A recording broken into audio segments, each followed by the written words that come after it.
So what's this I'm hearing about the transfer window? We just won the league, aye, won it, and you done what? Get rid of half the school? Your strikers away, your number 10 away, your Ronnies are running back to the home clubs. It's like you looked at a successful squad and said, aye, there's too many good players here, better bin half the lot. And your star midfielder's not interested in signing a new deal. Aye, well, can you blame him? It looks like everybody else is letting on the last bus out of town at midnight. And 5 midfielders that you don't fancy. So what did you sign him for in the first place? Decorative purposes? Were you building a human pyramid? And the Rwandan lad you tried to sign without checking his work permit. Are you kidding me? Manager of the year? You? You're running a football club like it's Football Manager Mobile. When I get back from Mallorca, we're gonna be having a chat, you and me. So, I did what had to be done. Hopefully it works out. So how do we go from a tactic screen that looks like this to one that has this many holes in it? Now, if you've not watched me before, I do love bringing young players through and giving into their contract with us or are going back on loan. So Kars wasn't really interested in signing. Damaraki was going back on loan. Chris Eady was going back on loan. And then when you look at the bench, you go, there's a lot of 2-star current ability, which I'm not really sure if I trust our scouts. More on fixing our scouts and staff here in just a minute. But I started going, do I really believe in the potential aspect of some of these players, and do they want realistic wages? Harley Ewan is a great example of this. He's apparently a guaranteed 4-star potential, maybe potential 5-star potential in our squad. And he has like some aspects to his game that I like, right? He's got the first touch, he's got tackling and passing, positioning, decisions. From a pure central midfielder role, he's all right. And I like that he can play the deep line playmaker or a center back, but his physicals are awful. So it's like, I feel like we had kind of a Frankenstein's mix of players where some of them have the mentals, some of them have the physicals, none of them have exceptional technicals, but nobody had it all together. So much to my surprise, Mackenzie Kars re-signed with us. He extended his contract on the condition that we play him as a DM with a deep line playmaker role, which then caused some additional issues because then am I going to play a deep line playmaker and a midfield playmaker? Probably not. But that was a major piece because now we have at least one really good midfielder to kind of build a squad around. But when we start dropping players that I just didn't think were going to be League One level, or were too old, or were just not that right mix of attributes, this is what we start seeing. We drop Hilson because he's old. I dropped Cunningham and Damaraki because I wasn't ever really convinced by Cunningham and Damaraki. There was something going on with Norwich where they couldn't loan him or wouldn't loan him to us, even though I don't know if it has something to do with the update in the patch. It just wasn't an option. And then sadly, our captain Megichi also gets dropped because he wanted an important player contract when he's a 2.5-star level in League One. So that left me with decisions to make about pretty much all of these guys. Obviously, Selfridge, Nelson are sticking around, but right back Kane Thompson, is he worth keeping? Again, he's got all the physicals, some of the mentals, but not really the technicals. Kyle Banner is a 2.5-star, kind of all-rounder, but doesn't really know what his position is. Harley, as I mentioned, has no physicals, and I feel like he'd absolutely get run off the ball in League One. Cooper Knox is almost identical in that he has no physicals and some mentals and a few technicals. Chris Eady was not interested in signing with us at all, like automatic red box, not interested. I'm like, mate, we played you. You scored. Okay, fine. Aiden Cannon is kind of the same way, just a weird mix. And Corey Thompson, I felt like I gave some chances to. It just really never clicked. And so I began to consider what happens if we just release all of the guys that are 19, 20, 21 years old that probably aren't going to make it. And then our squad looks like this. We need essentially a second striker, and then I think Jacob Fleming, although he's a youngster, is probably not third striker quality, like first guy off the bench to replace a struggling or injured striker. So I really think we need a third striker, kind of a squad player kind of guy. We need a number 10 that's better than midfielder because we're going to have Kars playing the deep line playmaker. And then we need a third starting center back, and then depth options across the board. And pretty much the only place we had depth is at left back with Louis Selfridge. That's it. So he signed a new scout. He's 66, good old Gordon Chisholm. He's got good adaptability. He's going to be really solid in the various nooks and crannies of northern Scotland. And he's got average average on judging player ability and potential. I'm not sure what's going on with our scouting staff. We have our chief scout and our scout on non-contract month-to-month contracts. I can't even see how much they're being paid or if they're being paid at all. So at this point, we're going to leave them in place because it's not costing us anything, I think. But our chief scout has average adaptability and competent on ability and potential. So Gordon is an upgrade. And I should have said this probably in the first episode. With building a nation, my goal is to use primarily Scottish players to elevate the game of Scotland across the board. So that might mean at our current situation, loaning in some really good prospects from the likes of Rangers or Celtic or Hearts or whatever and giving them playing time because that's helping the nation as a whole develop. But eventually, I'd like to get Stirling Albion to a point where we have youth facilities that are worth something, our youth recruitment looks really good, and we're giving those players playing time, and we become the club that's loaning them out to lots of other teams. But we're not there yet, and so instead, I came across this player, Fankati Dabo, who has experience playing in Scotland for one season in the championship with Wraith Rovers. And besides that, he's an English player, but we'll kind of leave that as is for right now. He does have experience in our country.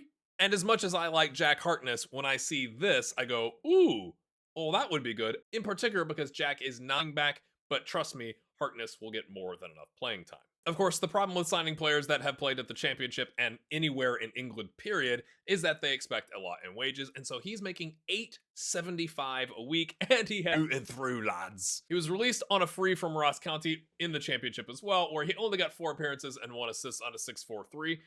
Let's ignore that for now. But for our level in League One, this is Nicky Clark's last great hurrah, my friends. Let's hope so. And then our crack scouting staff identified Robbie Thompson, who was released from Inverness in League One, where he only got 2 appearances on a 6.5.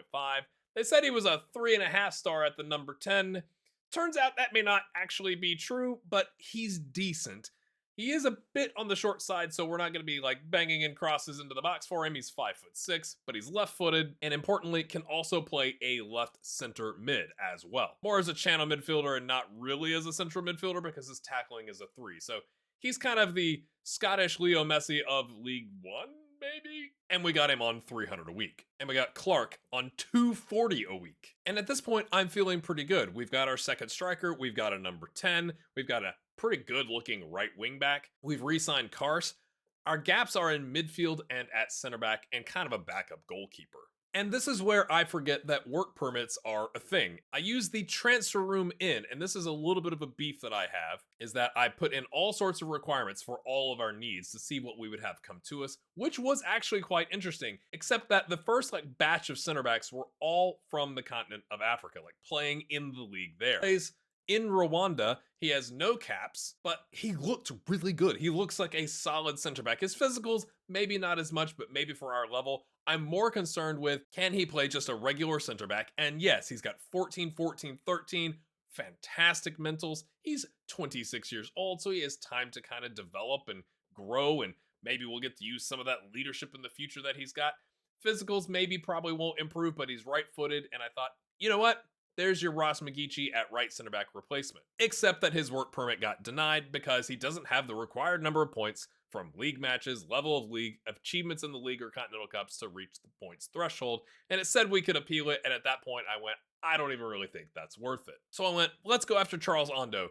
The guy from Rwanda was going to be 800 a week, and Charles's expectations are half of that, so I thought, even if we had to pay a little bit of a transfer fee to Portland Timbers too, we'd still be coming out ahead financially. But when you click on make offer, you know that bar that's supposed to pop over here where you can negotiate and send the offer? It wouldn't let me do it. You go to loan, it says that they're expecting 100 a week, which would really be nice on a 6-month deal because his contract's up at the end of the season, and then we could sign him on a free. They wanted to be a star player for some reason for a guy that they're getting rid of. None of this makes sense, Football Manager, but I couldn't negotiate or send the deal, so this is what I had to do instead. So I don't actually have a save point of this because I was so frustrated, but I did take a screenshot and drop it into my Discord, which you should join if you enjoy chatting about Football Manager and other footballing topics. But it looks like this. This is what I got back when I made an inquiry with the Portland Timbers organization. Odd, they came back and said, here, 20%, 20%, star player, no fee. Sounds like a loan, right? Well, it wasn't a loan. It was a 22,000 euro transfer offer. So we negotiated a deal where we pay 10 grand up front. And then if we win League One by the end of not this season, but the next season, and he's played 30 games, which he's going to, we'll pay an additional 11 grand, which honestly, if at that point we've won League One, will have been worth it. And he wanted 525 a week. So when I did the math, compared to the player we were bringing in that needed a work permit on 800 a week, we're saving about 14,000, maybe 12,000 with the appearance fees, depending on how that slices up before the transfer fee. So if you pay 10,000 up front, you're still maybe saving a little bit of money. And if you pay out in the future, it's because you've done really well. It kind of comes out in the wash. I went looking for our third striker. I'm essentially looking for somebody we can loan that knows how to finish.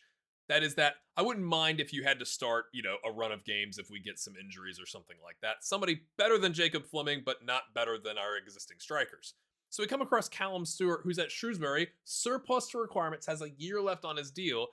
They want to do a loan for like $370 a week. Lovely. Works with our wage budget, except they would not back off the demand, absolute demand, that there is a mandatory fee for 68,000 euros at the end of the loan.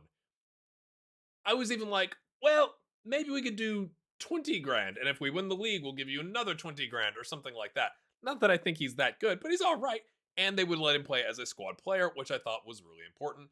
But they kept coming back for 68 grand, 68 grand. I'm like, are you aware you're negotiating with the Scottish League One club that just got promoted? We cannot afford that. So it started looking pretty slim in the strike department, unless you want to go sign some loanee that isn't very good, that like has a 9 on finishing. And at that point, we might as well just play our youth prospects. So we look at Tommy Goss. Now, Tommy is English, but he's played in Scotland his entire life, including at Annan Athletic, where he was then loaned out to East Fife in League One last year, where he had 36 appearances and 11 goals on a 6-7-8. And I'm really kind of confused by his career because he's born in London, but he's based in the London area. Maybe his family moved when he was a kid, and that's how he got started. Now, Tommy is more of our change of pace kind of guy. He did accept a squad player contract, but he is a big old lump that you just get the ball into in the box. 6'4" with a 15 jumping reach, 16 heading. He can kind of finish. He's an 11. He's not fast. His pace and acceleration is a 6. He's definitely a target forward, but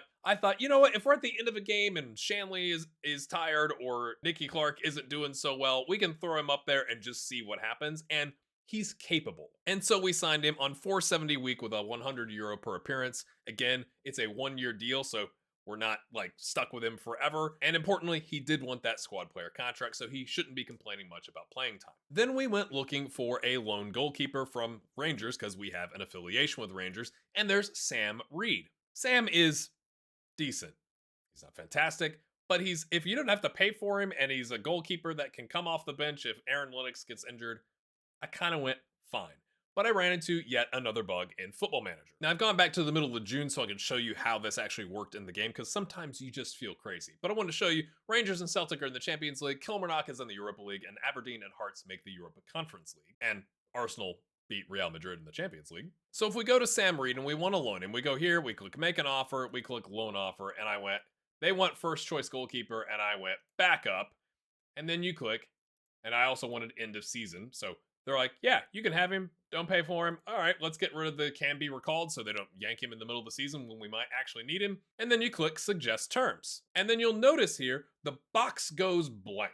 I thought that was risky, but I also thought, well, maybe they just don't care. Like, it's almost like none selected, but like when you click on it here, you can see backup is still highlighted. I have not re-clicked that. So let's click it again and we'll click suggest terms. And it doesn't give you any indication. When I click on it, it still says backup. And I went, sounds good, accept demands. And then, as you can see here, once it comes in, it says he's a regular starter. And so I had to cancel this transfer, which they are not thrilled about, of course. And we're back on the hunt for a backup goalkeeper.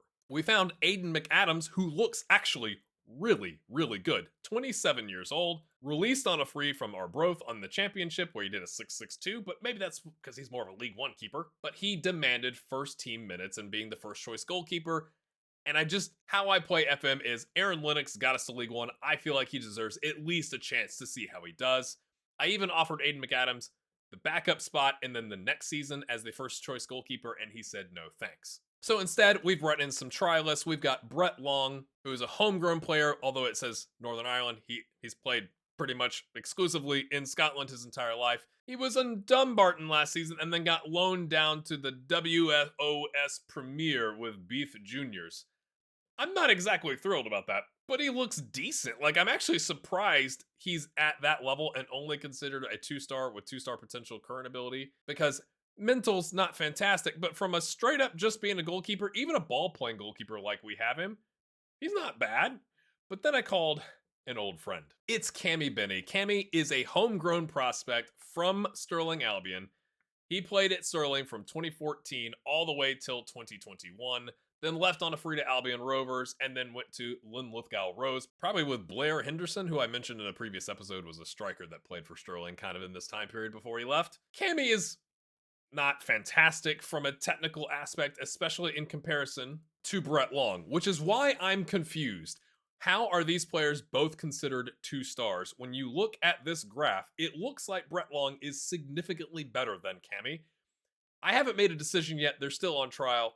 I just love the idea of bringing Cammy back, but I'm a little worried we might need Brett. We'd also offered Paddy Martin the backup spot, but he got offered a first choice spot with Kelty Hearts, so I don't really blame him for taking that either. So at this point, we've got our strike force, we've got a number 10, we've got a new right wing back, our back line is set. We're looking for a backup goalkeeper, but we still needed that central mid in the middle of the park. And then I think we need some water carriers to kind of rotate in for those players, because I'm a little worried that we would rely too much on Karst like we did last season, where he pretty much played the entire season. Before we get into that, my friends, I just want to say thank you so much for continuing to watch the series. It really does warm my heart, especially considering how bad Stirling Albion are in real life. I cannot believe Mayberry is still with the club. Stirling Albion board, what are you doing? You're going to get relegated behind a team that had a points deduction. Not great. But if you're enjoying this, hit the like button, leave a comment, let me know what you think about the transfer window once we get to the end of the episode. Let's get back to it. Remember Murray Aitken? We tried to sign him in our first season with Stirling Albion, but he went to Partick Thistle. Hey Murray, you didn't really play, now did you? They gave him 3 total appearances on a 6.4, and now they've got him loan listed, and he's agreed to come play for us in League One. Maybe he just wanted to up his expectations of what level he was at. Now, Murray is no Alan Damaraki. I am gutted that Alan was not interested and Norwich didn't want to loan him again. And he's definitely more of a midfield playmaker, which is also not great. We had to negotiate hard to get them to accept just being a central midfielder, because they really wanted him to be on an important player contract as a midfield playmaker. But I didn't want to have a midfield playmaker and a deep line playmaker like I already spoke about. So he has agreed as a central mid, and I think for our level looks pretty solid. In fact, if you compare him to Alan Damaraki, they're pretty similar except in the air and the mental aspect. Alan's got a little bit of an edge there. Everything else is pretty darn close. So our squad starts to look like this. We put Ondo in the wide center back on the left because he's left-footed. That allows Denham, who's actually right-footed, to take Ross McGeechee's spot in that right center back role. Dabo takes the right wing back role. Karst, Aiken are our mids. Crane on the left. Robbie Thompson, not Corey Thompson or Kane Thompson that we had. Thompson, very popular last name, takes the 10 spot. Clark and Shanley up front. Now we need some depth. So we surprisingly re-signed Kyle Banner. He was on like $350 a week. He lowered his expectations down to just $230 a week. Kyle has been with Stirling for quite some time. Here's his history since 2016, minus the, we'll just ignore 24-25. And what I like about Kyle is, besides getting those early goals at the beginning of last season, he can play pretty much anywhere in our spine and do an adequate job. And he's tall, 6'2". Next, we promote Kyle Scott from our under-19s. He signs a new deal. He was on $40 a week. He goes up to a whopping $190 a week. And really, this is more of a, I hope not to use him a lot, but develop him just enough that we can sell him next summer for some sort of return. Also, much to my surprise, Ross Cunningham does sign a new deal, lowers his expectations to $280 a week, and agrees to be a squad player. The reason I did this is, again, if you look just at the stats of Ross, he actually did all right for us last year. Now, 33 appearances and 11 goal involvements, is that really that fantastic? I don't know, but he got a 6.88. He's lowering his expectations, and I wasn't finding many like pure number 10s that looked really good. I'm not saying Ross looks very good, but we've got that continuity in the squad. He knows the tactic. Maybe he can help get Robbie Thompson up to speed. Aaron Veer signs an extension. He's a 19-year-old prospect that's about to be 20. Again, Gonna see if we really need him or if we might be able to loan him out and develop him further, but he's got all the physicals and not much else. But I kind of look at Aaron as the in case of emergency break glass guy where he can play left back and right back if we need. For the summer during preseason, we've promoted Cruz Dunbar up just to see how he does. He's one of our youth prospects, 18 years old, has some potential.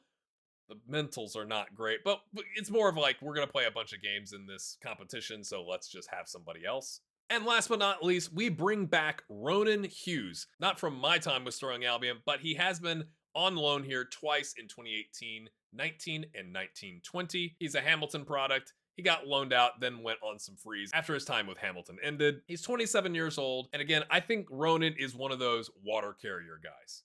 $220 a week. He wanted a fringe player contract, so he's really not expecting to play. It's a 1-year deal. Not outstanding, and once again, our elite scouting team strikes again where it said he was 3-star, now he's 2-star with 2.5 potential ability. But when I was looking at his attributes, again, from a central mid standpoint, he's got first touch, passing, tackling.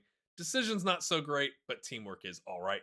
He's just all right. He's depth. Our upcoming fixtures look like this. We played a friendly against Armadale Thistle. In the Premier Sports Cup, we've got Dundee United from the Premiership, Wraith Rovers from the Championship, and then Brecon City and Fraserburgh, which are not doing so hot. They're kind of in the low leagues. And we've set up a friendly with Everton, my friends, because it's worth $8,000 in income to us. We're also now in something called the SPFL Trust Trophy League, which I'm not even really sure what, I guess it's the Challenge Cup, but it's now showing up differently here. And the last thing I want to show you is this screen because it's broken and I'm very frustrated by it because it makes it really hard to show you as a viewer who all we released. You would think you go to all transfer and go to release players, but instead it's showing we signed 2 players that had been released, not the players that we released.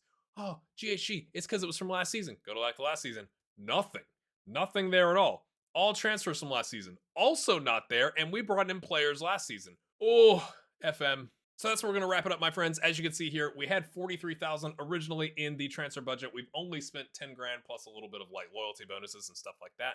Our wage budget, I think, is absurdly high, like over 15 grand. And considering our bank balance is just over 207,000, I'm not sure if these projections are anywhere near right. It's showing us having 276 at the end of the season, but 15,000 a week in terms of a wage budget is 780,000 euros. Maybe it'll be fine. Our squad looks like this. If you want to pause, this is kind of our best starting 11 as it is right now. I'd love your thoughts on the squad build. I'm going to go play through the Premier Sports Cup Group B. Not expecting to pull up any trees there. And then we'll come back for the first game in League One against Peterhead. If you enjoyed this, hit the like button. We'll see you next time. And I will be putting out several videos kind of like daily this week. I took some time, was waiting for the patch to come through. So you can expect that in your YouTube home feed. So stay tuned.